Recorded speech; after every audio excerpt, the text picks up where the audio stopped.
Isotope calculations. So we discussed earlier that the number, the atomic mass number, is a decimal because it is relative isotope percentages or abundance.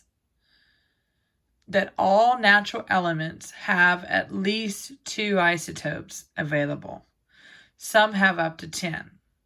The only ones that do not have any isotopes are the ones that we have man-made ourselves, and they have rounded whole numbers.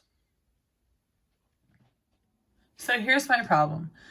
A certain element consists of 2 stable isotopes, one with mass 10.0129 with abundance of 19.78%, and the second with a mass of 11.00931 and abundance of 80.22%. What is this element? Now, before you get all bothered by the numbers, you can absolutely do this. This is like when you're trying to figure out how much a shirt costs underneath a discount. Same kind of concept. So the first thing we need to do is we need to check and make sure that we've spotted all the isotopes in the problem. This problem tells us we only have 2, and this problem does give us the percentage of each one. Now notice that I blocked off in different colors each of the isotopes. So the very first one, 10.0129, has abundance of 19.78. I put that in green. And the other one's 11.00931 with abundance of 80.22. The reason I say make sure they add up to 100% is because sometimes the problems you get, they have a third or fourth isotope and they don't tell you what the percentage because they expect you to be able to do the math.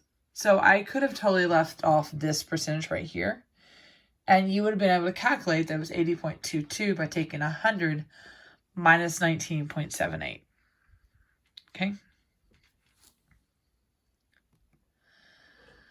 So I put in there my first mass with this percentage, but I'm going to take the percentage and turn it into a decimal.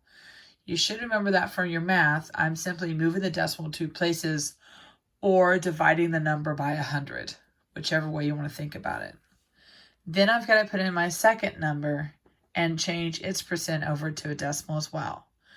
Once I have this, I am simply just calculating it out, adding the 2 parts together, and getting my answer. Now the question becomes, well, how many decimals do I need to record it with? This is where we get into sig figs. You are only as precise as your least precise measurement.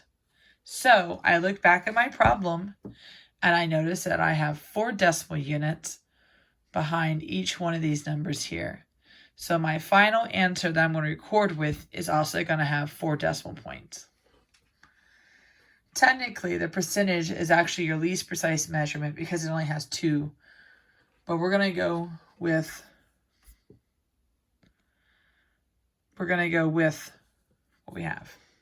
Okay, so now that you figure that out, let's look at another problem. An element exists as 3 main isotopes. One isotope has a mass of 127 AMU and accounts for 80% of all atoms of this element. The second isotope has a mass of 126 AMU and accounts for 17% of the element. The third isotope accounts for the final 3% and has a mass of 128 AMU. What is the atomic weight that should be reported on the periodic table for this element? Again, just like we did before, I'm going to box off my answers. And I went ahead and started doing the first one, 127 times 0.80, because I'm going to divide the 80% by 100, or just move the decimal 2 places. Then I'm going to put in my second number, 126 times 0.17, and then the 128 times 0.03.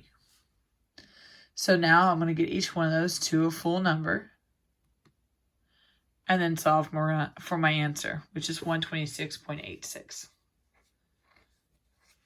So I would like you to practice these as well. These you may have to do on your own sheet of paper, or you can do like me and type yours out onto the slide. But I have this problem here, this problem, and this problem for practice. You've got this. You can totally handle this.